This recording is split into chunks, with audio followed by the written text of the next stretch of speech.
Chères Inimontaines, chers Inimontains, je suis heureux de m'adresser à vous en ce début d'année pour vous présenter mes meilleurs vœux de bonheur et de santé à l'occasion de cette année 2016.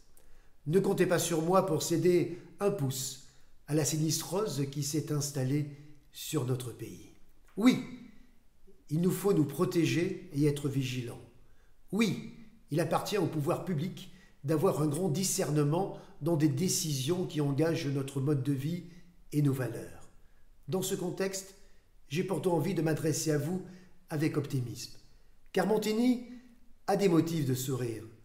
L'année 2015 a montré que nous savions vivre ensemble, nous réunir sur nos valeurs et être solidaires dans les moments difficiles.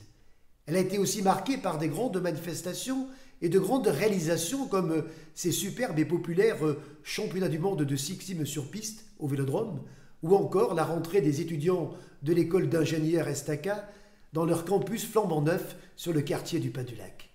Cette année qui s'ouvre nous offre de rester dans la même dynamique. Les grands projets annoncés pour le mandat 2014-2020 sont sur de bons rails. Le futur pôle culturel Bergson finit de prendre corps sur le papier et connaîtra dès 2017 le lancement de son chantier, de même pour la réhabilitation du club Le Village. Deux programmes importants pour nous qui nous donneront l'occasion de construire des logements et ainsi de permettre à nos primo-accédants de s'installer sur notre ville. Les palissades du chantier de l'EHPAD ont été posées ces dernières semaines au parc du château de la Coudre. Sur le site des 4 pavés du Roi, Montigny disposera d'un deuxième cimetière en fin d'année pour suppléer celui du vieux village.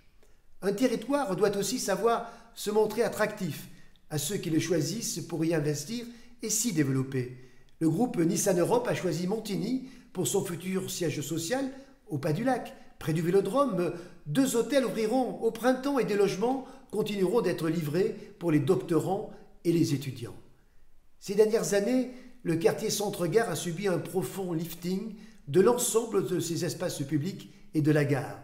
C'est maintenant aux investisseurs privés de prendre le relais pour l'immeuble international, l'ancien siège de l'INSEE ou encore celui de la Poste. Ces projets qui mobilisent l'équipe municipale que je conduis se mènent en étroite collaboration avec notre intercommunalité. Dès ce 1er janvier, Saint-Quentin-en-Yvelines a accueilli 5 villes supplémentaires, Plaisir, Maurepas, Les Clés-sous-Bois, Villepreux et Coignères, pour dessiner ensemble l'avenir de ce bassin dynamique, deuxième pôle économique après la Défense.